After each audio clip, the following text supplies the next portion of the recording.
Good morning. All right, today I want to talk very quickly about transformations. So I've got my friend here, the surfer dude from California, hanging out on this quadrant. We could call him the pre-image because we haven't moved him yet. So he's like the beginning image. Suppose I can move him. I can take this stamp and move it around in lots of different ways, but you'll notice that the shape of the surfer dude doesn't change. He remains congruent. So when that happens, that's called rigid motion or a transformation. It just means that the shape doesn't change. It's just like a slide. I can do that in a couple of ways. I can slide it, like so. I can rotate it. A rotation. A slide or a translation. A turn or a rotation. And that rotation is about some point. So maybe that point is the origin. Imagine this is on the hand of a clock and the middle of the hand is on the origin. Or it could be in the middle of the dude and he rotates in place. And the third kind of transformation is a reflection, where I can actually reflect him across some line. Okay?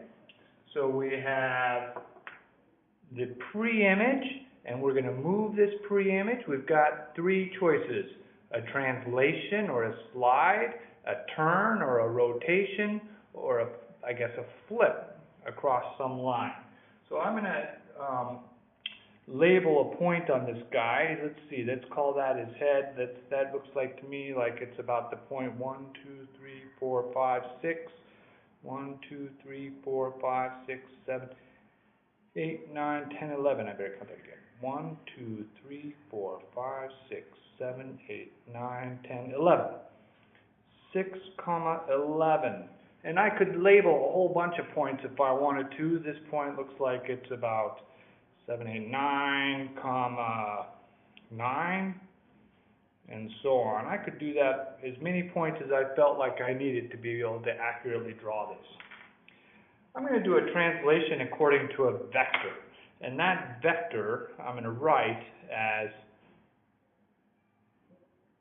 -3, -4. I just made that up. So what that's going to do, if you imagine the point -3, -4, 3, 1, 2, 3, -4, 1, 2, 3, 4. I'm going to move him according to this arrow. He's going to slide along an arrow that's exactly the same as that arrow. So he's going to go down about that much. He's going to slide about that much.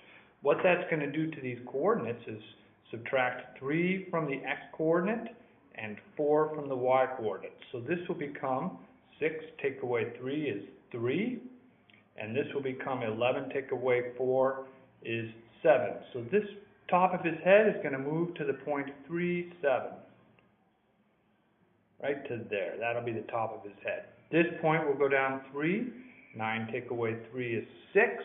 And this will go down 4. That'll become 9 take away 4 is 5. So this is going to move to 6, 5. 6, 5. So if I take my dude, and I'm not going to be able to do this very well, but I'll attempt it. Here I go. Boom. Right about there. The top of his head is there, and that new picture is called the image. Pre-image, image. And what I just did was a translation along the vector -3, -4. Vector is just an arrow. An arrow. Okay? This image is mapped to that image according to the vector -3, -4. Everything stays the same. All the lengths are the same. All the angles are the same, nothing changes. The only thing that changes is the position. I think that's all you need to know for section 7.1.